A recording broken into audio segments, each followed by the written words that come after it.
है। भले तुम 2 महीने से कथा सुन रहे हो, भले तुम्हें 2.5 महीना कथा सुनते हुआ है, कोई कह रहा है हम 4 महीने से कथा सुन रहे हैं, कोई कह रहा है हम सावन से कथा सुन रहे हैं, कोई कह रहा है हम अब से कथा सुन रहे हैं। तुम जब से सुन रहे हो तब से शिव के हो गए, यही समझना तुम्हारा जन्म हुआ है। अभी तक तुमने जो जिंदगी निकाली वो व्यर्थ चली गई, पर आज जब से तुमने शिव महापुराण की कथा सुनना प्रारंभ किया, समझ लेना तुम शंकर की गोद में बैठ गए, तुम्हारा नूतन जन्म हो गया। अब वो जाने वो जन्म दे रहा है, मृत्यु दे रहा है, क्या कह रहा है क्या नहीं कह रहा, वो उसके हाथ में।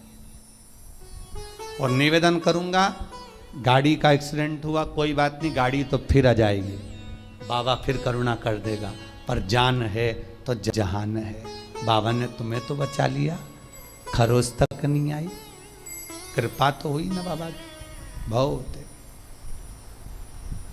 उतना ही बहुत है। फिर निवेदन करेंगे, इस व्यासपीठ पर, शिव की व्यासपीठ पर, इस शिव गादी पर जो बाबा बुलवा दे वो आप कर लिए, ये आपका है।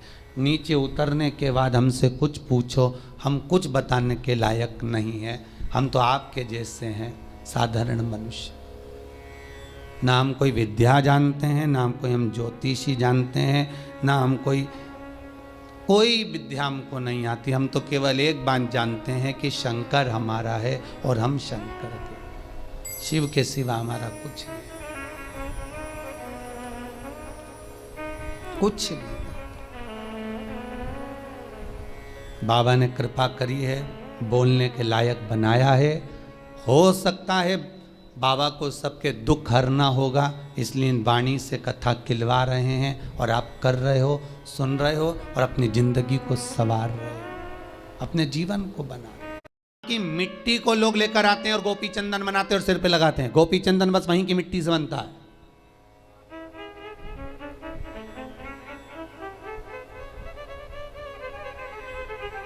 तीसरी मिट्टी, तीसरी मृदा, गोपी भूमि, जिस भूमि पर गोपियां भगवान से मिलने के लिए गई थी और इंतजार करते करते कब द्वारकानाथ आएंगे, कब द्वारकाधीश हमें दिखेंगे, कब ठाकुर हमें दिखेगा, उस भूमि पर ठाकुर का इंतजार करती हैं। जब भगवान कृष्ण नहीं आए तब उन गोपियों ने शिव को बुलाया, इसलिए गोपी तालाब के पास में शंकर का मंदिर है।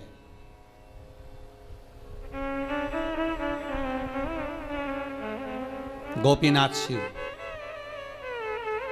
वृंदावन में गोपेश्वर, वह गोपीनाथ शिव है। दर्शन करिएगा, कभी मौका मिले, गुजरात जाएं, द्वारका जाएं, द्वारकाधीश के मंदिर जाएं, तो गोपी तालाब पर जरूर जाएं, गोपी भूमि पर जरूर जाएं।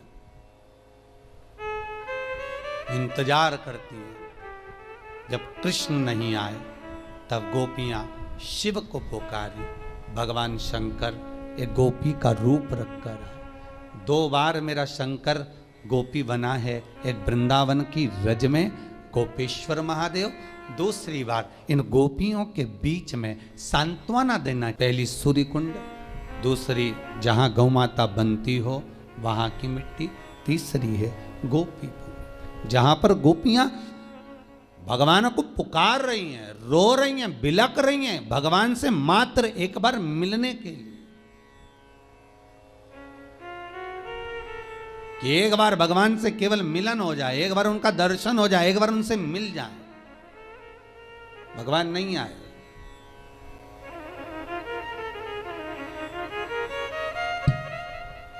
एक बार भगवान निकलकर जाने भी लगे तो रुक्मणी जी ने पूछ लिया कहाँ जा रहे हो, भगवान बोले कहीं नहीं। अगर रुक्मणी को कहूं कि गोपियां आई हैं मिलने के लिए जा रहा हूं, अच्छा नहीं लगेगा, बोल नहीं सकते, कहीं नहीं। इतना क्या प्रेम है गोपियों से, पूछ सकती थी रुक्मणी, कितनी क्या आसक्ति थी गोपियों। 16,108 रानियां तुम्हारी सुंदर, इतनी सुंदर, इतनी रमणीय, तो वो गांव की ग्वालन गोपियां जो पढ़ी नहीं, लिखी नहीं, विद्वान नहीं, कुछ जानती नहीं, उनमें क्यों इतनी आसक्ति, उसमें इतना क्यों प्राण छुपा है, उसमें क्यों इतना दिल अटका हुआ है। इसलिए 16,108 रानियां सब पढ़ी लिखी थी, विद्वान थी, सब ज्ञानवान थी, सब राजाओं के यहाँ की पुत्रियां थीं, पर ये गोपियां पढ़ी लिखी भी नहीं थी, विद्वान भी नहीं थी, कुछ जानती भी नहीं थी, फिर भी भगवान का दिल, भगवान का मन इन गोपियों में इसलिए अटका हुआ था क्योंकि ये कुछ जानती नहीं थी, केवल एक चीज जानती थी कि कृष्ण हमारा है और कुछ नहीं जानती। और जो एक बार जान गया कि भगवान हमारा है तो भगवान भी जान गया कि ये मेरा है। आपसे भी निबंधन है, एक बार अगर आपने कह दिया कि शिव हमारा है, बस हम इतना ही जानते हैं, इसके सिवा कुछ नहीं जानते, तो आपकी चित्तवृत्ति उसमें रमी रहेगी। बस अश्विन के अधिक मास में जिस शिवलिंग की आप पूजन करेंगे, अश्विन अधिक मास में जिस शिवलिंग की आप आराधना करेंगे, उससे कामना कर कर उस शिवलिंग को शिवरात्रि के दिन आप जो पूजेंगे, पार्थिव शिवलिंग का निर्माण कर कर पूजन करेंगे, उसका विसर्जन होना जरूरी है। स्कंद पुराण से, शिव महापुराण से। यदि आप पारद का शिवलिंग रखेंगे, आप स्फटिक का शिवलिंग रखेंगे, नर्मदेश्वर शिवलिंग रखेंगे, तो वो तो आपके घर का है, उसका तो विसर्जन आप कर नहीं सकते। इसलिए भले इतनी सी मिट्टी का शिवलिंग बनाओ, पर शिवलिंग बनना चाहिए। ब्राह्मण श्वेत मिट्टी का, महाराज वैश्य पीली मिट्टी का, क्षत्रिय लाल मिट्टी का, शूद्र काली मिट्टी का शिवलिंग का निर्माण करे, ये शिव महापुराण में लिखा है। पर अश्विन शिवरात्रि के दिन 15 अक्टूबर के दिन जो तुम शिवलिंग का निर्माण करोगे, उसमें यह ना सोचिएगा कि हमें सफेद मिट्टी का बनाना है कि लाल मिट्टी का बनाना है कि पीली मिट्टी का बनाना है कि काली मिट्टी का बनाना है। बस मिट्टी होना चाहिए, मृदा होना चाहिए।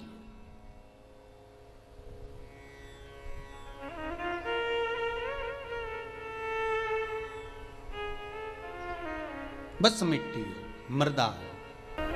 आप 15 अक्टूबर को जो पूजन करेंगे शिवरात्रि की, उसमें आप जो चढ़ाएंगे, काली तिल है, समी पत्र है, बेलपत्र है, कमलगट्टा आदि आदि जो भी सामग्री हैं, सब आपको सूचनाएं मिली रही होंगी लगभग। तो जो जो चीज़ आप चढ़ाएंगे, शंकर भगवान को चढ़ाने के बाद आप भले रात भर रखें, क्योंकि शिवरात्रि का दिन है, पूरी रात शंकर आपके घर में रहें। सुबह ब्रह्म मुहूर्त में उठकर या सुबह के क्रम में उठकर उस शिवलिंग का विसर्जन करें। जल में करें, ना मिले जल तो घर में कोई बाल्टी में, पात्र में पानी भरकर उसमें विसर्जन कर दे, फिर उस पानी को वृक्ष में डाल दे, तुलसी में मत डालना। वहां भी विसर्जन का नहीं हो तो पीपल के पेड़ के नीचे विसर्जन कर दें, बड़ के पेड़ के नीचे विसर्जन कर दें, आंवले के पेड़ के नीचे विसर्जन कर दें। वहां पर रखकर पानी डालते जाएं, गल जाएगा, विसर्जित हो जाएगा। निम्बार्की हुए, गौड़िया हुए, पुष्टि के हुए, इनको गोपी तालाब की जो मिट्टी होती है, गोपी चंदन जो होता है, इसका जो तिलक लगाते हैं नासिका तक, श्वेत तिलक आपने देखा होगा, सफेद कलर का तिलक जो गोपी चंदन जो होता है, उसका जो तिलक, ये भक्ति के लिए लगाते हैं, भक्ति की प्रबलता की।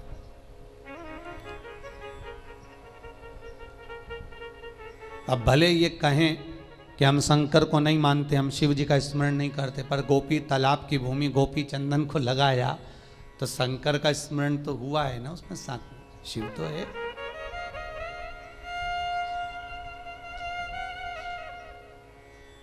महाराज शंकर कहे क्या चाहिए, हमें कृष्ण का दर्शन चाहिए, हमें कृष्ण का दीदार दर्शन हो जाए, बस इतनी सी प्रार्थना।